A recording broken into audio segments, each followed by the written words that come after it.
Okay, so I've been doing some bench testing of the GoFastBits Recirculation Bypass valve or blow-off valve. And from my testing, it turns out, yeah, just leave that screw flush. Don't disturb it. Because I used to run it all the way down and then 3 full turns out, but yeah, I'm not gonna do that no more now. So, okay, quick rundown of how this thing works. So I've actually verified a little bit at least. So I've had this part installed in the car, and I had the, this bypass tube off because I just want to see how is this piston moving and reacting. So yeah, when you turn the engine on and it's idling, this is actually fully closed, strangely enough. And so I believe this only is basically 2 positions off, which would be fully closed, and air is allowed from, see this little tap into this boost pipe. So whatever pressure in here immediately acts on the top of that piston to hold it down. But when you're already boosting and you let off the throttle, then it'll switch from here to here, which this runs to a little vacuum chamber on the intake manifold. So now you're gonna have full intake vacuum, which will then pull that piston up. And with this little pump right here, I kind of verified that.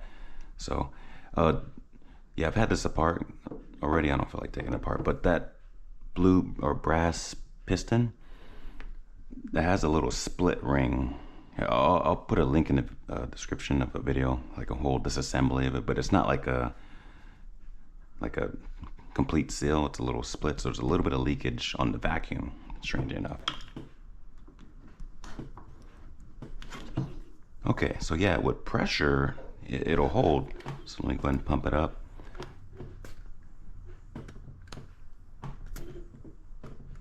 (24,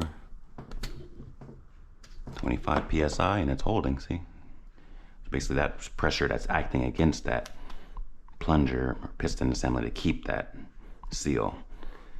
So you make all the boost and no leaking. So yeah, it doesn't leak with boost, but for some reason, I guess that split piston ring just doesn't hold vacuum very well. So let's switch over. And given that it doesn't hold very well, it's actually better to be on a softer spring rather than more pressure, because you only have a few tenths of a second, off throttle to shift and bypass the excess boost air, so you don't have compressor surge. So let me show you. So see how it kind of drops off. So I have to keep pumping. But see how the piston's fully open, and I'm around. I see it drop off and then see the piston come back down. Just do it again, just in case you didn't see.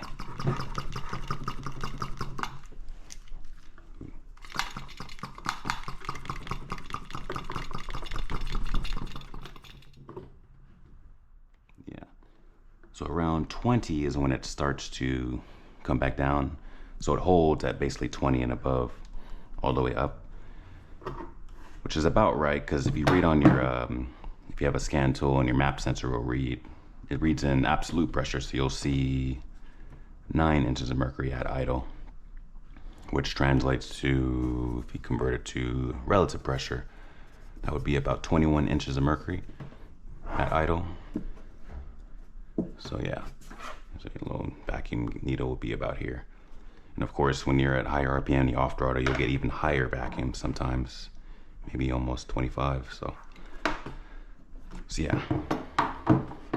So definitely want to leave it at the flush setting, because actually, let me run it down to the setting that I was running. Okay, down, and then 3 full turns out. 1, 2, 3. So now we'll try to apply the same amount of vacuum, and you'll notice that it won't move as much. So it's actually restricting the opening. So let me go ahead and pump. Look at that, it's only opening halfway. Oh, well, yeah, I guess it went all the way, but it takes a lot more significant vacuum to get it to, yeah.